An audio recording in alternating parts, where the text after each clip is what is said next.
Hello दोस्तों, स्वागत है आपका आपके अपने YouTube channel MB defence academy पे। मैं मोहित पासवान।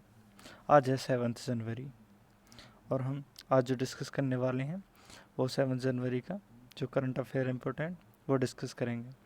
ये डेली करंट अफेयर सीरीज़ में हम यहाँ पे जो डेली उस दिन का इम्पोर्टेंट करंट अफेयर होता है उसको डिस्कस करते हैं, जो कि सभी one day exams like SSC, railway, police, air force, navy, TET आदि सभी एग्ज़ाम के लिए बहुत इम्पोर्टेंट रहता है।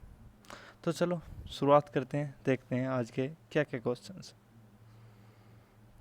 क्वेश्चन नंबर 1, वह शिक्षण संस्थान जिसके द्वारा आर्टिफिशियल इंटेलिजेंस और उपग्रह चित्रण उपयोग कर अफ्रीकी हाथियों का सर्वेक्षण पूर्ण किया गया।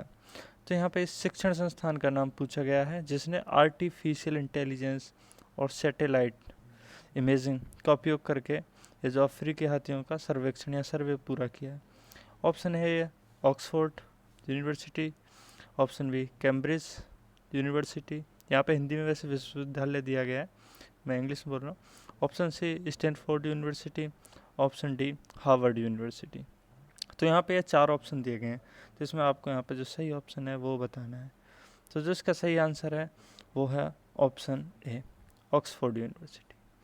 ऑक्सफोर्ड यूनिवर्सिटी के शोधकर्ताओं द्वारा आर्टिफिशियल इंटेलिजेंस AI, इसको शॉर्ट फॉर्म में AI बोलते हैं, और उपग्रह चित्रण सैटेलाइट इमेजिंग का उपयोग कर हाथियों के सर्वेक्षण कार्य को संपादित किया है। यह नवविकसित विधि 5000 वर्ग किलोमीटर से अधिक छवियों को कैप्चर करने में सक्षम है। और इसमें एक फ़ायदा है कि जो इस विधि के द्वारा दोहरी गिनती के जोखिम को समाप्त किया जा सकता है। इसमें होता क्या है, थोड़ा मैं कॉन्सेप्ट को आपको समझा देता हूँ। जो सैटेलाइट स्पेस में ऑर्बिट्स में पहले से स्थापित है, उनके द्वारा क्या है कि जैसे ये जंगल है, इसमें हमें हाथियों की गणना करनी है, सर्वे करना है, तो इस एरिया की इमेज लेता है। और जैसे एक हाथी का स्ट्रक्चर होता है सपोज करो, तो ये उसी टाइप का जो भी इमेज होती है या उस पर जो भी छवि बनती है उस इमेज के अंदर इस टाइप की, तो उन सबको आइडेंटिफाई करता है और उनकी गणना करता है। तो इसमें यह भी नहीं है कि उसको 2 बार काउंटिंग हो जाए उसकी, क्योंकि ऐसे एक एक हाथी को पकड़ के जंगल में सर्वे करना मुश्किल होता है। तो इस टाइप की जो भी टेक्नोलॉजी है तो उनका सहारा लिया जाता है। आई होप आपको समझ में आया होगा। देखते हैं नेक्स्ट क्वेश्चन क्या है। Question number 2, global influenza surveillance and response system प्रारंभ किया गया था। ऑप्शन ए वर्ष 1952 में, ऑप्शन बी वर्ष 1961 में, ऑप्शन सी वर्ष 1968 में, ऑप्शन डी वर्ष 1973 में। तो इसका जो सही आंसर है वो है ऑप्शन ए, वर्ष 1952। तो इसमें क्या पूछा गया, पहले एक बार और दोबारा से पढ़ेंगे, थोड़ा ध्यान देना है, आप अटेंटिव हो गए। Global influenza surveillance and response system के बारे में बात। तो इसमें जैसे इसमें तो क्वेश्चन नहीं पूछा कब प्रारंभ किया गया, लेकिन ये भी तो पूछा जा सकता था किसके द्वारा प्रारंभ किया गया। ठीक है, तो मैं यहाँ पे दोनों ही बता देता हूँ। तो ये जो सिस्टम है ये WHO वर्ल्ड हेल्थ ऑर्गेनाइजेशन के द्वारा स्थापित किया गया था 1952 ईस्वी में। अच्छा, एक यहाँ पे कॉमन सेंस की बात यह है कि कोई भी अगर बीमारी या ऐसे इन्फ्लुएंजा इस टाइप की जो भी होती हैं, तो उनको सबकी देख रेख के लिए जो इंटरनेशनल लेवल का जो ऑर्गेनाइजेशन है, संगठन है, वो WHO ही है, वर्ल्ड हेल्थ ऑर्गेनाइजेशन। ये यूनाइटेड नेशन के अंडर में काम करता है, या कहें तो ये यूनाइटेड नेशन की एक संस्था है। ठीक है। अच्छा, अभी ये हाल में चर्चा में क्यों आया, न्यूज़ में आने का इसका कारण क्या है?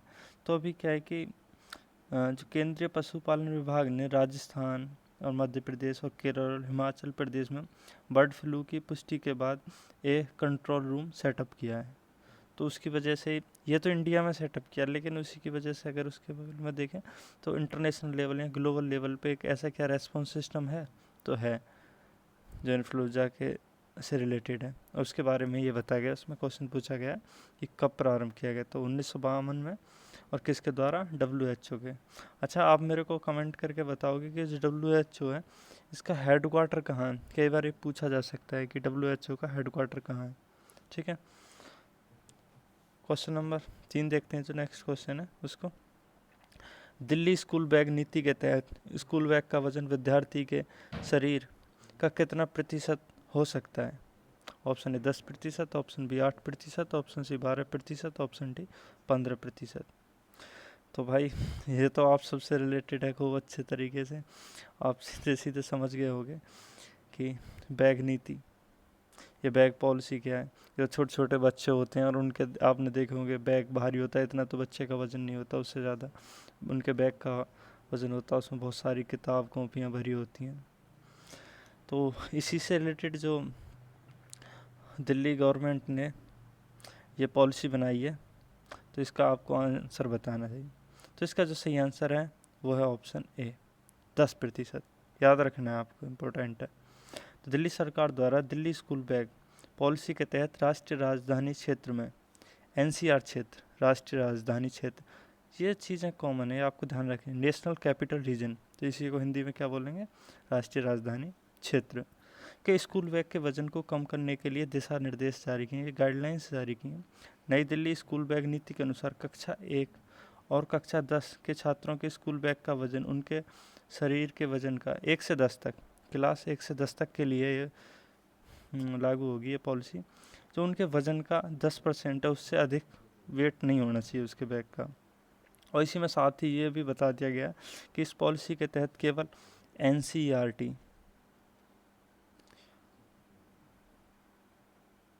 और एससीईआरटी ये बुक्स वैलिड होंगी।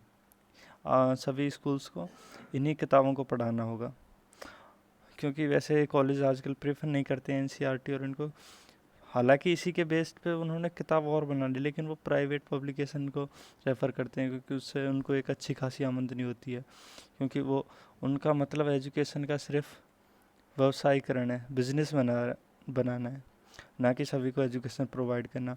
जहाँ एक एनसीईआरटी किताब 50 से 60 रुपये में आ जाती है, वही किताब अगर आप किसी प्राइवेट पब्लिकेशन की लेंगे तो आपको 500 से 600 वहाँ उसके लिए आपको पे करना पड़ेगा।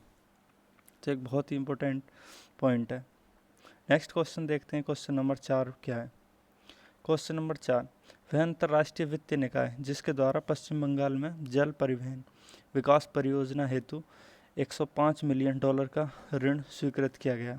ऑप्शन ए वर्ल्ड बैंक या विश्व बैंक, ऑप्शन बी एशियाई विकास bank, option c BRICS bank, option d यूरोपीय डेवलपमेंट, एशियाई विकास bank, Asian development bank, ADB बोलते हैं इसको शॉर्ट में।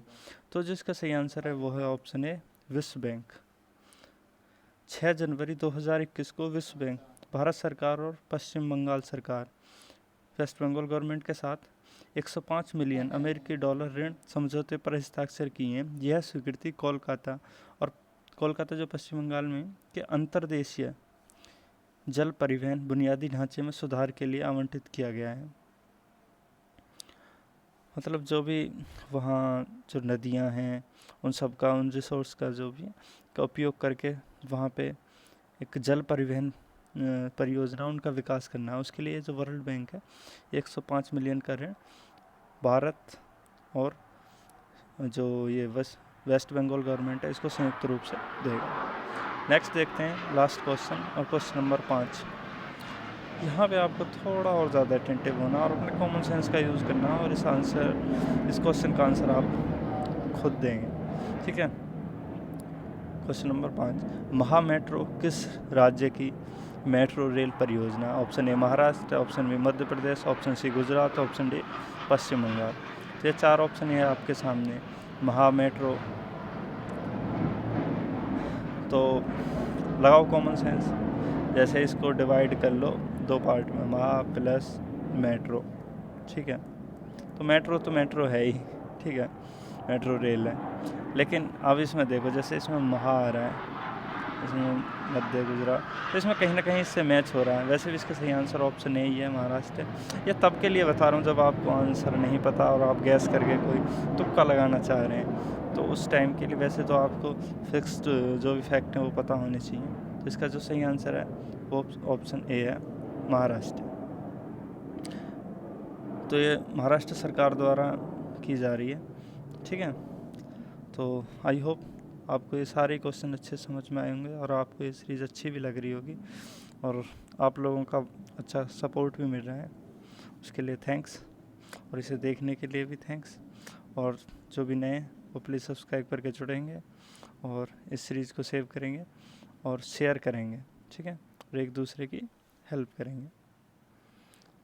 और अगर आप इसकी पीडीएफ पढ़ना चाहते हैं पीडीएफ के लिए, तो हमें टेलीग्राम पर ज्वाइन कर सकते हैं। वहाँ पर सर्च करेंगे क्या MB डिफेंस एकेडमी, तो उस पर आ जाएगा। वहाँ मैं डेली इसकी जो पीडीएफ होती है करंट अफेयर सीरीज़ की, वहाँ पे मैं शेयर करता हूँ।